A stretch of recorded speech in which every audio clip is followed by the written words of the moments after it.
There's been a lot of cope surrounding Aquaman 2 and Amber Heard's inclusion in the film. Cope from the director, actually. Trying to mitigate the online backlash to her being in the film. The reasons why she's even in the film. I mean, loads of stuff, basically. And he's come out again and defended the decision, well, to have her in the film, and to do so having scaled back her role. Which I think is absolute nonsense. I mean, this person, if you were going by the sort of actions of Warner Brothers overall, and how they've handled people in the past, should have been recast. Now, do I support cancel culture? No. But I do support a uniformed approach when you're handling these things, so it doesn't appear biased. And in this instance, Warner Brothers appeared massively biased. They recast Johnny Depp upon accusations made in the public domain for Fantastic Beasts 3. Amber Heard, now proven, or at least, it was proven actually in a civil court. No recasting. No recasting at all. Bizarre. But anyway, let's have a look at this sort of cope from James Wan. And it is cope. This kind of defending thing is just trying to save the film at the end of the day. And a lot of people do forget that there was a huge petition online. Millions of people signed it about recasting Amber Heard. People just don't want her. They just don't want her in movies. She's incredibly unlikable. The only good thing about Amber Heard, which is slowly fading away, was how she looked. You know, you definitely dip in it, basically, as crass as that sounds. That is the only appeal she has. She's not a good actress. Her appeal goes as far as people want to from a male gaze perspective. That is her appeal. So she should have been recast. She's not an asset to anything. But anyway. So the follow-up to 2018's Ant-Man, which grossed over $1.1 billion. Also, FYI, if everyone thinks I'm somehow misogynistic for those statements, that's just the cold hard fact of life. She is not a good actress. Her only appeal in movies was that she's got tits and ass. That's it. That is genuinely how it is.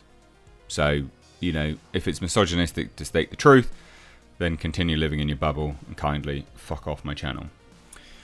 So anyway, this movie's going to bomb. The first one did very, very well, but obviously lots of people have said many times, myself included, there's been lots of troubles behind the scenes. There's been loads of reshoots, which they're trying to dumb down, right?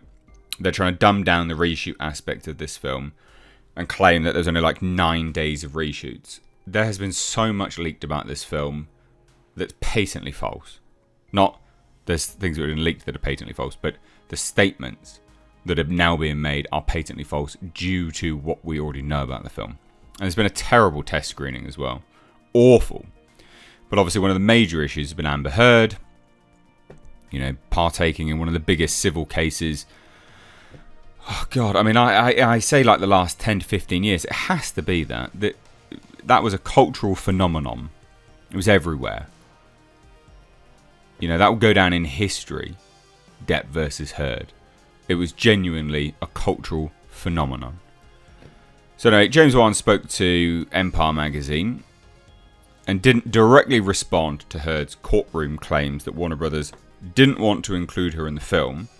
That's what she said in court, where she's supposed to be telling the truth.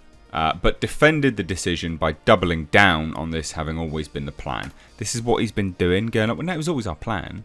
Even though what he says in this interview directly contradicts that, because he says, I said to them, this is the film I want to make. Cool. But then later in that same interview, he goes, yeah, well, you know, I don't want to be beholden to the film. You know, it changes as we go through it. Well, fucking which one is it then, dunce? Come on. And he says this, it's fair that Heard said that about the character being pared down. Because she wasn't in my head as I was working on this movie. Actors don't necessarily know what we, directors, behind the scenes are thinking about. But this was always my plan. Total BS. Total BS. Total BS. Absolutely, totally BS. Totally BS. From the start, I pitched that the first film would be a Romancing the Stone type thing. an action-adventure romantic comedy. While the second would be an outright buddy comedy. I wanted to do Tango and Cash. Really? Behave, man. Behave. Behave. I mean, the thing is, you've got to remember, right? They would have been privy to some element of scripting. They would have been privy to signing on, seeing a script, and it changing across the many months that were going on.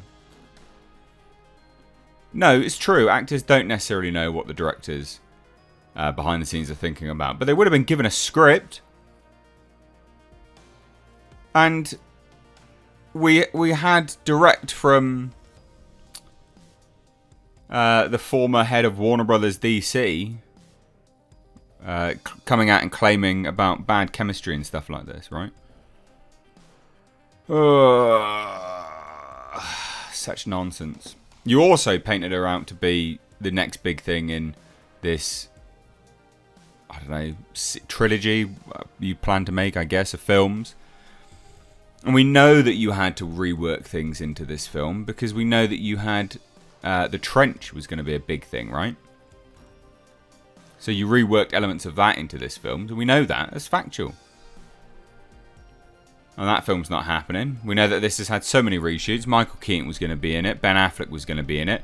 Now, God knows who's going to be in it. We know that Aquaman and a bunch of Atlanteans went to the UN in a draft of the film and lectured them on climate change at one point. This film is a total shit show mess.